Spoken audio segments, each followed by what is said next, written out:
Helping verb क्यों कहते हैं, नाम इनका असली वाला जो है वो ऑक्सिलरीज या ऑक्सिलरी वर्ब है, और इनके चूंकि इनका फंक्शन ये है कि ये किसी भी मेन वर्ब के टेंस को पहचानने में आपकी हेल्प करते हैं, इसलिए इनको हेल्पिंग वर्ब्स कहते हैं। हियर वी गो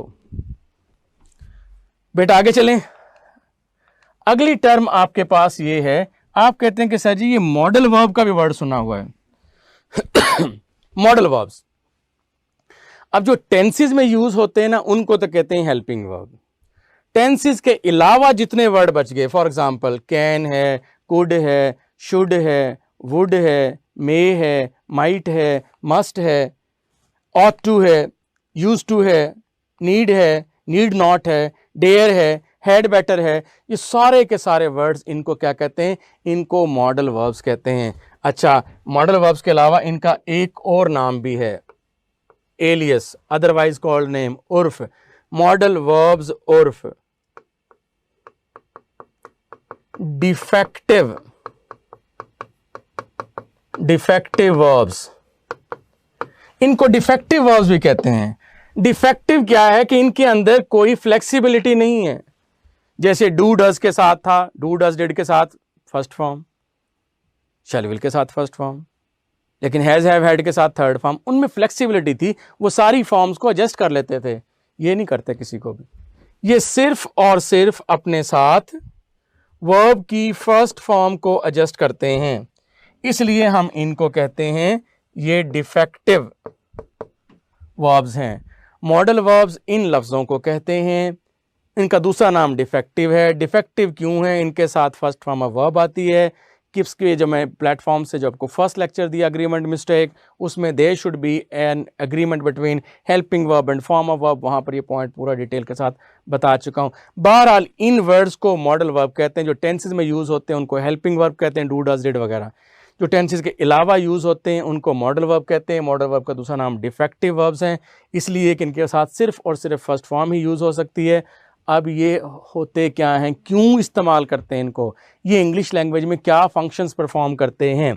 तो बेटा ये लो, ये जो मॉडल वर्ब्स होते हैं ये 4 फंक्शन परफॉर्म करते हैं।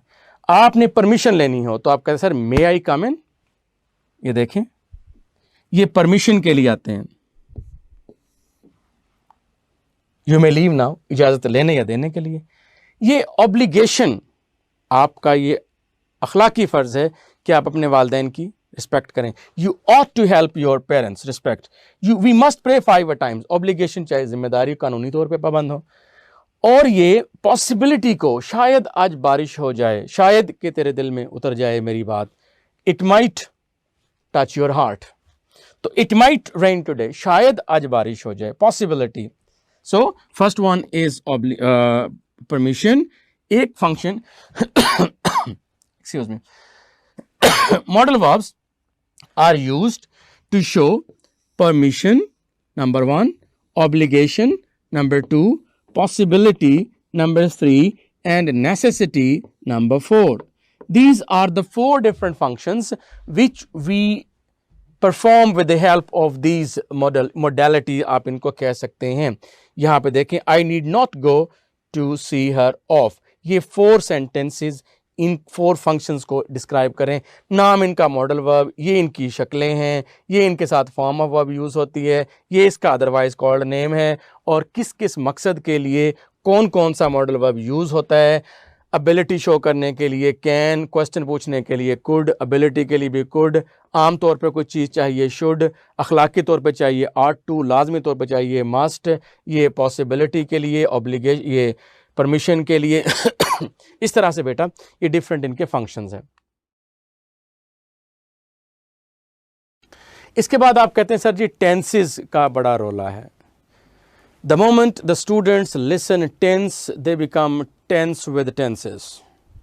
सो टेंस के साथ आप टेंस ना हो तो अब बात करते हैं हम टेंस की, और आपको पता है इनको होमोग्राफ कहते हैं। जिस तरह फ्लाई और फ्लाई पार्ट ऑफ स्पीच के लिहाज से मीनिंग चेंज, स्पेलिंग सेम होगी। लुक, टेंस आपके पास 3 होते हैं, प्रेजेंट टेंस, पास्ट टेंस और फ्यूचर टेंस। हर एक टेंस के 4 एस्पेक्ट होते हैं, इंडेफिनिट, कॉन्टिन्यूअस, परफेक्ट और परफेक्ट कॉन्टिन्यूस। इनडेफिनेट को सिंपल भी कहते हैं। तो अब मैं आपको सिंपल प्रेजेंट टेंस यानी present indefinite tense, simple past यानी पास्ट इंडेफिनिट टेंस और सिंपल फ्यूचर यानी फ्यूचर इंडेफिनिट टेंस बताऊंगा। कैसे? इसका नाम बता दिया, इसका काम बताऊंगा कि किस लिए इस्तेमाल होता है। For example simple present tense जो है यानी प्रेजेंट इंडेफिनिट टेंस जो है, ये रूटीन मैटर्स को डिस्क्राइब करने के लिए आता है। जिस तरह आप कहते हैं मैं हर रोज़ कॉलेज जाता हूँ, I go to college every day. तो ये प्रेजेंट सिंपल जो है habitual actions, general truths, for example honesty is the best policy या the sun rises in the east. तो प्रेजेंट सिंपल जो है ये किस काम के लिए आता है आपके पास? ये जनरल रूटीन्स और जनरल ट्रूथ्स को डिस्क्राइब करने के लिए आता है। नाम इसका प्रेजेंट सिंपल है, अदरवाइज इसका नाम प्रेजेंट इंडेफिनिट टेंस है। काम इसका ये है, एग्जाम्पल इसकी ये है। दूसरा आप देखते हैं बेटा कि पास्ट सिंपल टेंस है। नाम इसका पास्ट सिंपल है, इसका दूसरा नाम पास्ट इंडेफिनिट है। आता किस लिए है? Action that took place once upon a time. बेटा जो काम दुनिया में एक दफा हुए, वंस अपॉन अ टाइम, जितनी आपने मॉरल स्टोरीज पढ़ी हैं, once upon a time there lived a farmer, there had lived a farmer नहीं कहा था। So actions that took place once upon a time हम उसको पास्ट इंडेफिनिट टेंस में यूज करते हैं। ये रही इसकी example, the Muslims conquered Mecca. ये वाकया कायनात में एक मरतबा ही पेश आया है। Pakistan won the World Cup in 1992 in plus past period of time excuse me, in plus past period of time, वो भी आप past indefinite करेंगे। तो present simple, past simple and then future simple। Future simple इसका नाम है, दूसरा नाम इसका है फ्यूचर इंडेफिनिट टेंस, नाम इसका फ्यूचर सिंपल टेंस है। काम इसका ये है, actions likely to happen in the future time, actions likely to happen in the future time, इनको हम कहते हैं फ्यूचर टेंस। सिर्फ एक एक आसान करके आपको काम सिखा रहा हूं। एग्जाम्पल इसकी ये है कि I shall be 20 next year. Certainly आप में से लोगों के लिए सेंटेंस है। तो present indefinite, past indefinite, future indefinite, तीनों के इंडेफिनिट किए, अब तीनों को करेंगे, तीनों टेंसेस के करेंगे continuous. Present continuous, past continuous और future continuous. Here we go. नाम है इसका पास्ट कॉन्टिन्यूअस और अदरवाइज कॉल्ड नेम इसका होगा past progressive, present progressive, present progressive, present continuous tense. नाम इसका प्रेजेंट कॉन्टिन्यूअस टेंस है। काम इसका ये है, actions going on, ING continuity को शो करता है। गोइंग ऑन जारी कामों के लिए, कब? At the time of speaking, जब आप बोल रहे हैं, यानी जमाना मौजूद में। नाम इसका प्रेजेंट कॉन्टिन्यूअस है, दूसरा नाम इसका प्रेजेंट प्रोग्रेसिव है। फंक्शन ये है कि हाल में जारी शुदा कामों के लिए आता है। और एग्जाम्पल ये है, I am teaching you now. अब ये नाउ जो है ये बता रहा है, जिस तरह मैं अब आपको पढ़ा रहा हूं, जिस वक्त मैं बोल रहा हूं उस वक्त मैं पढ़ा भी रहा हूं, इसलिए ये प्रेजेंट कॉन्टिन्यूअस टेंस का सेंटेंस है। दूसरा नाम आपके पास है पास्ट कॉन्टिन्यूअस। नाम बेटे इसका है पास्ट कॉन्टिन्यूअस और दूसरा नाम इसका कॉन्टिन्यूअस के साथ साथ, दूसरा नाम इसका आपके पास कॉन्टिन्यूअस के अलावा आप इसका एक और नाम यूज करते हैं जो मैं भी कर रहा हूं आपके साथ, वो है प्रोग्रेसिव, PROGRESSIVE।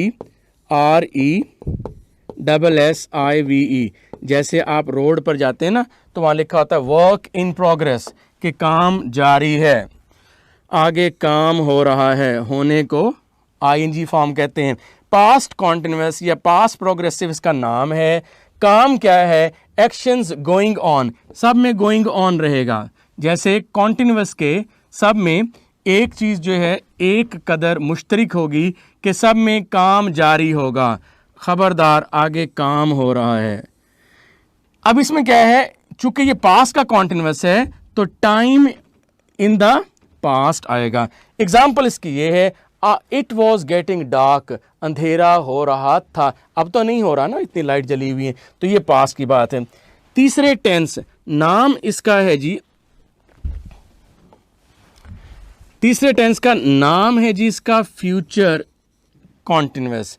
दूसरा नाम होगा फ्यूचर कॉन्टिन्यूस की बजाय प्रोग्रेसिव फ्यूचर। नाम इसका फ्यूचर कॉन्टिन्यूस, काम वही होगा एक्शंस विच विल बी और वही बात in progress, actions which will be futurity को शो करता है।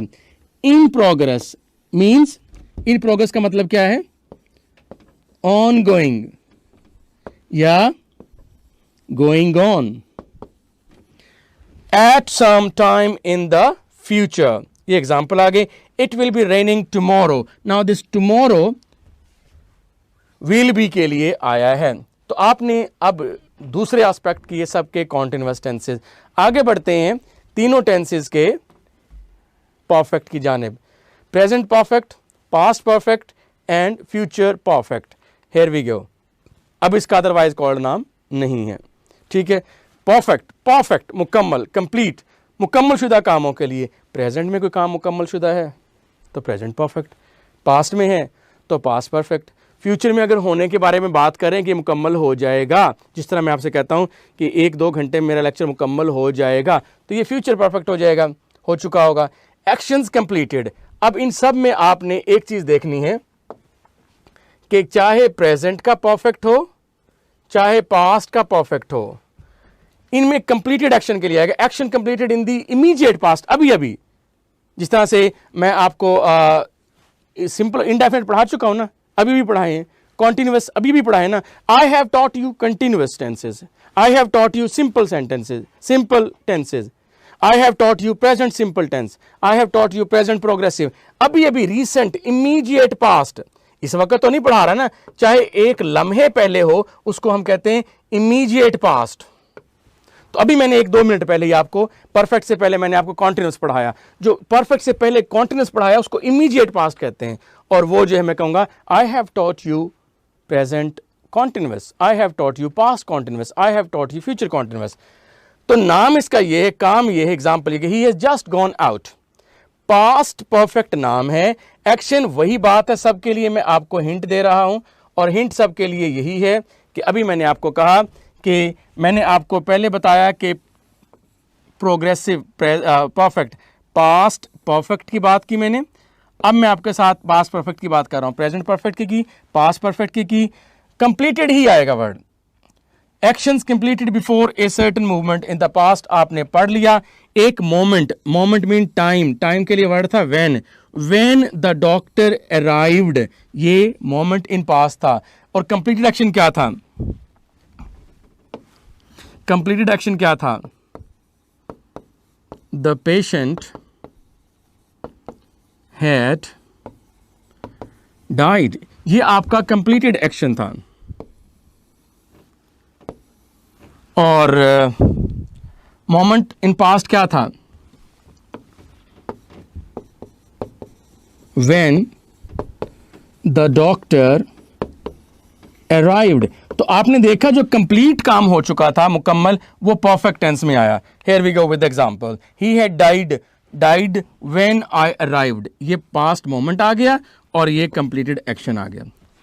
तीसरा टेंस है जी future perfect, sorry third sentence है जी, टेंस है फ्यूचर परफेक्ट टेंस। नाम इसका फ्यूचर परफेक्ट है, काम इसका है action that will be completed. Completed की जो फ्रेज है इन सब में कॉमन है, क्योंकि परफेक्ट जो नाम है इसका will be completed by certain time in future, और ये फ्यूचर टाइम आ गया। एग्जाम्पल आप देख लें, I shall have written my book by tomorrow, कल तक मुकम्मल कर लूंगा। I shall have completed this topic by tomorrow, कल तक मुकम्मल कर लूंगा। तो हमने सबके तीनों टेंस के, प्रेजेंट के, पास्ट के, फ्यूचर के इंडेफिनिट पढ़े, 3 टेंस हो गए। फिर तीनों के कॉन्टिन्यूस पढ़े, 6 हो गए। फिर तीनों के परफेक्ट पढ़े, 9 हो गए। और ये 12 टेंसेज, सब टेंसेज का परफेक्ट, पास्ट, तीनों का परफेक्ट कॉन्टिन्यूस टेंस डिस्कस करूंगा। प्रेजेंट परफेक्ट कॉन्टिन्यूस डिस्कस करूंगा आपके साथ, पास्ट परफेक्ट कॉन्टिन्यूस डिस्कस करूंगा आपके साथ, फ्यूचर परफेक्ट कॉन्टिन्यूस डिस्कस करूंगा आपके साथ। नाम है प्रेजेंट परफेक्ट कॉन्टिन्यूस टेंस। बेटा मैं आपको 1 घंटे से पढ़ा रहा हूं, ये काम मेरा, आप ये देखें, ये आपके पास प्रेजेंट है, ठीक है, और इससे पहले आपका क्या आएगा, जो गुजर गया टाइम वो पास्ट, जो आएगा क्या होगा, फ्यूचर। अब मैं आपको पढ़ा रहा हूं, उसका एक हिस्सा मैंने कंप्लीट कर लिया, तो मैंने कंप्लीट कर लिया तो हैव जरूर आना चाहिए। आई हैव, हैज हैव के साथ वर्ब की third form, I have been, एक हिस्सा मुकम्मल कर लिया, और दूसरा फिर क्या है, टीचिंग, अभी भी पढ़ा रहा हूं, कंटिन्यूड भी है। एक हिस्सा कंप्लीट हो गया, हैव और थर्ड फॉर्म ने उसकी कंप्लीशन शो की, और आईएनजी ने उसकी कॉन्टिन्यूटी शो की। यानी 1 घंटे से पढ़ा रहा हूं, 1 घंटा जो अब इस वक्त से पहले जो 59 मिनट गुजर चुके हैं वो पास्ट है, वो पास्ट है। At the time of speaking continue है, और that is likely to fall into future, चाहे मैं 1 मिनट के लिए क्यों ना पढ़ाऊं, इसके बाद वो फ्यूचर में वो वर्क जा रहा है। तो ऐसे टेंसेस को हम प्रेजेंट परफेक्ट टेंस कहते हैं। ऐसे काम जो अभी थोड़ी देर पहले शुरू हुए हों, कुछ हिस्सा उनका पास्ट में कंप्लीट हो चुका हो, लेकिन जब आप बात करें उस वक्त वो जारी भी हो, ऐसे को कहते हैं perfect continuous tenses. Here we go, मैं क्लियर कर दूं आपके लिए।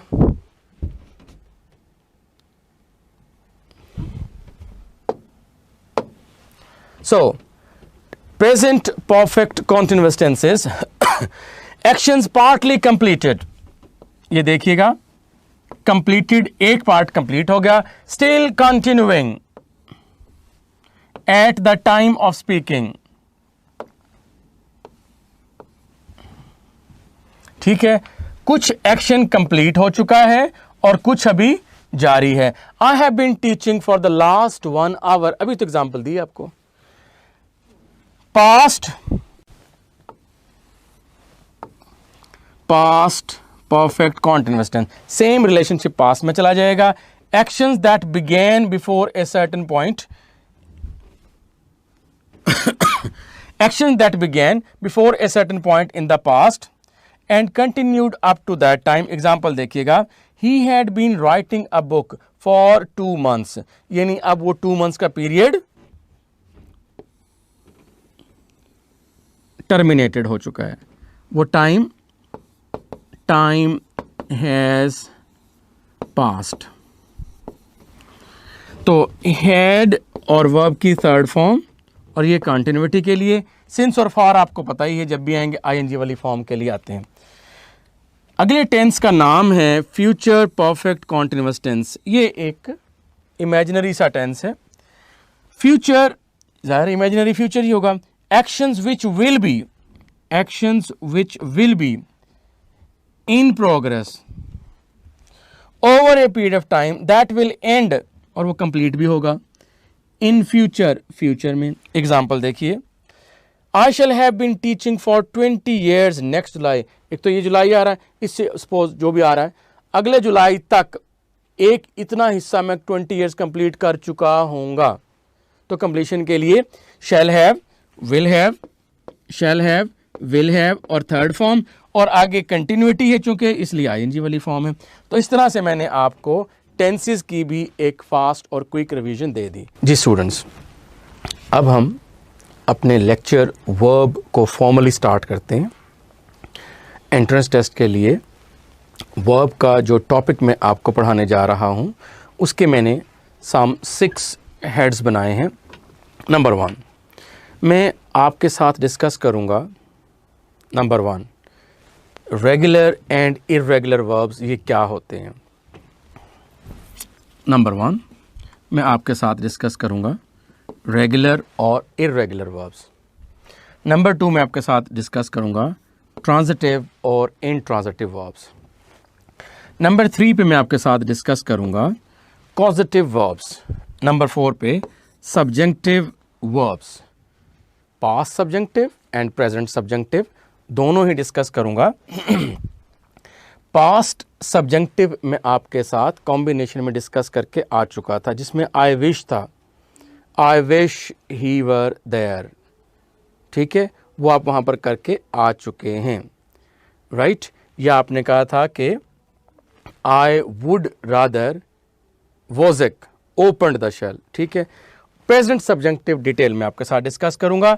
फिफ्थ पॉइंट आपके साथ डिस्कस करूंगा जेरेंड एंड इन्फिनेटिव। आईएनजी वाली फॉर्म को जेरेंड कहते हैं जब नाउन के तौर पर यूज़ हो, और 2+ फर्स्ट फॉर्म या खाली फर्स्ट फॉर्म को इन्फिनेटिव कहते हैं। सिक्स्थ पॉइंट बेटे मैं आपके साथ डिस्कस करूंगा कि जब इन्फिनेटिव की मैं डेफिनेशन देता हूं कि इन्फिनेटिव वर्ब की ऐसी पहली फॉर्म को कहते हैं जिसके साथ टू लगा हो या ना लगा हो। तो यहीं पर आपको पता लग जाएगा कि जहाँ पर टू लगना होगा वहाँ पर वो नहीं लगाएगा, जहाँ पर नहीं लगना होगा वहाँ पर लगा देगा। ओवरलैपिंग की मिस्टेक। नाम बता दे, जिस तरह से अल्लाह ने आदम को सबसे पहली चीज़ नाम बताए थे।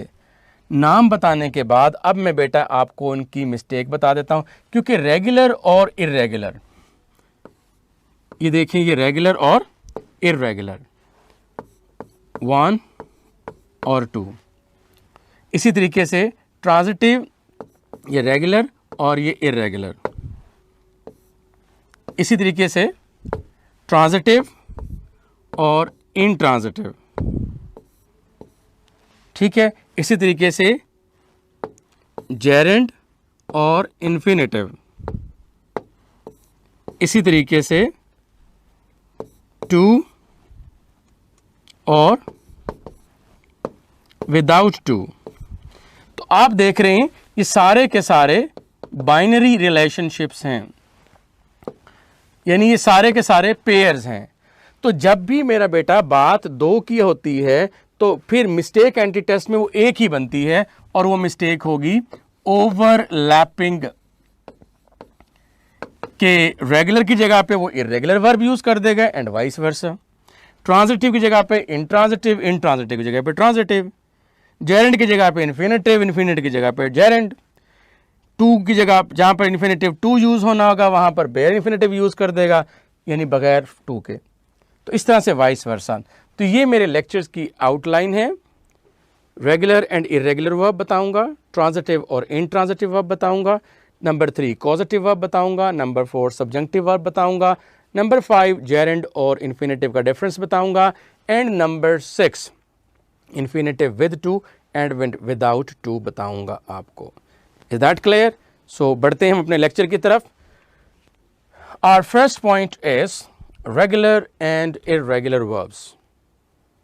What are regular? Word regular ही आपको बता रहा है कि कोई पेट फॉर्मूला हो तो उसको कहते हैं regular. Regular verb, a verb is one, a regular verb is one. Regular verb एक ऐसा वर्ब होता है that forms its past and past participle.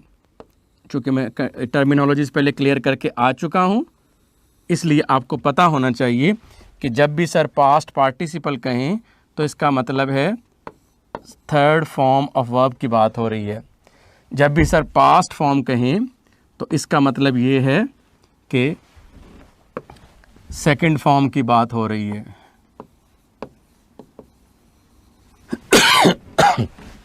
So, a regular verb is one that forms its second and third form by adding ed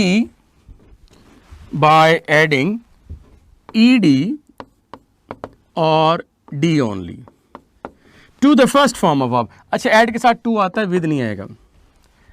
और first form of verb को infinitive form भी कहते हैं। तो ऐसे वर्ब जिनकी सेकंड और third form ED वाले रेगुलर तरीके से बन जाए उनको हम कहते हैं कि ये रेगुलर वर्ब हैं। तो ये आप यूँ समझ लें, इन्फिनेटिव का मतलब है फर्स्ट फॉर्म, पास्ट का मतलब है सेकंड फॉर्म, और पास्ट पार्टिसिपल का मतलब है third form of verb. Third form of verb.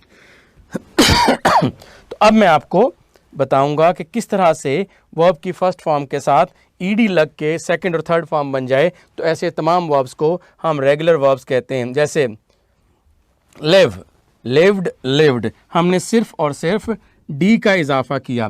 अब मैंने ये डी लिव्ड, अब आप कहेंगे सर ये हैव क्यों लिखा है? इसलिए लिखा है कि बाज़ वर्ब्स ऐसे होते हैं जिनकी सेकंड फॉर्म भी डी पे एंड हो रही होती है, थर्ड भी। तो कन्फ्यूजन हो जाती है बच्चों को कि सर हमें कैसे पता लगेगा कि ये सेकंड फॉर्म है और अब ये थर्ड फॉर्म है। तो बेटे एक पॉइंट याद रखिएगा, सेकंड फॉर्म दुनिया की वाहिद फॉर्म है जो कभी भी किसी हेल्पिंग वर्ब के साथ नहीं आएगी। हेल्पिंग वर्ब क्या होते हैं बता चुका हूं। अगर मैंने ये बात ना बताई होती कि हेल्पिंग वर्ब क्या होते हैं, मॉडल वर्ब क्या होते हैं, तो इस वक्त आपको शदीद किस्म की टेंशन होनी थी। तो मैं ये कह रहा हूं कि आपका क्वेश्चन कि सर जी सेकंड फॉर्म भी डी पे एंड होती है, थर्ड भी डी पे एंड होती है, तो हमें कैसे पता लगता है कि अब ये सेकंड फॉर्म है ईडी वाली फॉर्म और अब थर्ड है। तो बेटा बता दिया कि सेकंड फॉर्म दुनिया की वाहिद फॉर्म है जो कभी भी किसी हेल्पिंग वर्ब के साथ नहीं आएगी, और थर्ड फॉर्म कभी भी हेल्पिंग वर्ब के बगैर नहीं आएगी as a form of verb. Adjective की बात नहीं कर रहा, बगैर हेल्पिंग वर्ब की आई होगी थर्ड फॉर्म तो एडजेक्टिव होगी जिसको पार्टिसिपल कहते हैं, और पार्टिसिपल समझा के आ चुका हूं। So what is the difference between second form and third form? ED वाली फॉर्म भी सेकंड फॉर्म हो सकती है, थर्ड फॉर्म भी ईडी पर एंड हो सकती है। फर्क ये है कि उस फॉर्म ऑफ वर्ब को, ईडी वाली उस फॉर्म ऑफ वर्ब को हम सेकंड फॉर्म उस वक्त कह ही नहीं सकते अगर उसके साथ कोई हेल्पिंग वर्ब लगा हो। तो अगर हेल्पिंग वर्ब लगा है तो वो थर्ड फॉर्म है, अगर ईडी वाली फॉर्म के साथ हेल्पिंग वर्ब नहीं लगा हुआ तो वो सेकंड फॉर्म है। आपका मसला हल कर दिया। एक और एग्जांपल लें, प्ले, प्लेड, प्लेड, इसके साथ भी हैव इसीलिए लिखा है कि आप कहेंगे सर ये इस सेकंड फॉर्म के आखिर पर भी ईडी है और थर्ड फॉर्म के आखिर पर भी ईडी है, तो ये हैव क्यों लिखा है? इसलिए लिखा बताने के लिए कि ईडी वाली फॉर्म को थर्ड फॉर्म उस वक्त कहेंगे जब वो हेल्पिंग वर्ब के साथ आए, क्योंकि थर्ड फॉर्म कभी बगैर हेल्पिंग वर्ब के आ ही नहीं सकती। इसलिए मैंने अपनी मर्जी से हैज़, हैव, हैड में से, शैल हैव, विल हैव में से, could have, must have, might have में से कोई भी एक लगा दिया आपको याद करवाने के लिए। एक और एग्जांपल देख लें, वॉक, वॉक्ड, वॉक्ड, इसके साथ भी सेकंड फॉर्म भी ईडी पर एंड हो रही है, थर्ड फॉर्म भी ईडी पर एंड हो रही है, और ये हैव लिख के बताया कि ईडी पर ख़त्म होने वाली फॉर्म को थर्ड फॉर्म उस वक्त कहते हैं जब उससे पहले कोई किसी किस्म का हेल्पिंग वर्ब मौजूद हो। ठीक बात हो गई जी। So transitive verbs, sorry regular verbs. अब आ जाओ इर्रेगुलर वर्ब। नाम से जाहिर हो रहा है ऐसा वर्ब जिसकी सेकंड और थर्ड फॉर्म उस रेगुलर तरीके से ना बने जिस रेगुलर तरीके से आप रेगुलर वर्ब्स को बनाकर आए हो। Here we go, an irregular verb, ir mean not, not regular यानी जिसका not regular. An irregular verb is one that forms its past and past participle. बेटा आप तो लिखने की जरूरत नहीं कि पास्ट फॉर्म कौन सी होती है, यह है, चलो बता देता हूं। ये सेकंड फॉर्म और ये थर्ड फॉर्म है। Excuse me. ऐसा वर्ब जिसकी सेकंड और थर्ड फॉर्म रेगुलर तरीके से ना बनती हो, उसके अलावा जिस मर्जी तरीके से बनती हो या ना बनती हो, उन्हें इर्रेगुलर वर्ब कहते हैं। An irregular verb is one that forms its past and past participle in some other way than a regular verb, other way than here the shoe pinches. यहां पर आपकी लाइन पड़ी है जहां पर इसकी डेफिनेशन है, यानी जो रेगुलर वर्ब के अलावा किसी तरीके से बनती हो या बने ही ना, उनको इर्रेगुलर वर्ब कहते हैं। अब फर्स्ट फॉर्म, सेकंड फॉर्म और थर्ड फॉर्म इकट्ठे लिखूंगा। फर्स्ट फॉर्म आपके पास है बीट, सेकंड फॉर्म आपके पास बनेगी बीट और बीट, बीटेड नहीं होगा। आईएनजी फॉर्म क्यों नहीं लिखी? क्योंकि वो आपको पता है कि फर्स्ट फॉर्म के साथ अगर आप आईएनजी लगा दें तो वो थर्ड फॉर्म बन जाती है। अब दुनिया की अच्छी डिक्शनरी जो भी होती हैं वो अपने डिक्शनरी में कुछ पेजेस स्पेसिफाई करती हैं, लिखती हैं कि लिस्ट ऑफ इर्रेगुलर वर्ब्स। किप्स एलएमएस रीडिंग में वर्ब के टॉपिक पे जाओगे तो इसकी कंप्लीट लिस्ट वहाँ पर लगी होगी, जिस तरह से दुनिया की किसी भी बेस्ट डिक्शनरी में लगी होती हैं। मैं आपको जो आपके एग्जाम के लिहाज से बहुत इंपॉर्टेंट वाले इर्रेगुलर वर्ब है, क्योंकि इनकी फॉर्म याद करना, वो बीटेड लिख देगा, they beated him well and let him go, foolish quack, तो बीटेड नहीं आएगा, beat. Bear, bear, bore, born, bite, bit, bitten, burst, burst, burst, bursted नहीं आएगा। ठीक है, तो यहां पर आपने इसका ख्याल रखना है। हिट, हिटेड नहीं आएगा, hit, hit, creep, crept, crept, creeped ED के साथ नहीं आना, तो ये बहुत इंपॉर्टेंट है। First form, second form, third form, set, set, set, shake, shook, shaken, sink, sank, sunk, बेजान चीज का डूबना, जानदार का डूबना, drown, drowned, drowned. Sting, stung, stung, डंग मारना। स्वीयर, स्वोर, स्वोन, कसम उठाना। Strew, strewed, strewed. Swing, swung, swung, हम कहते हैं ना come, came, come, swim, swum, स्वम, swing, swing, swung, वो रॉन्ग हो जाएगा। Swing, swung, swung, it's really very important one.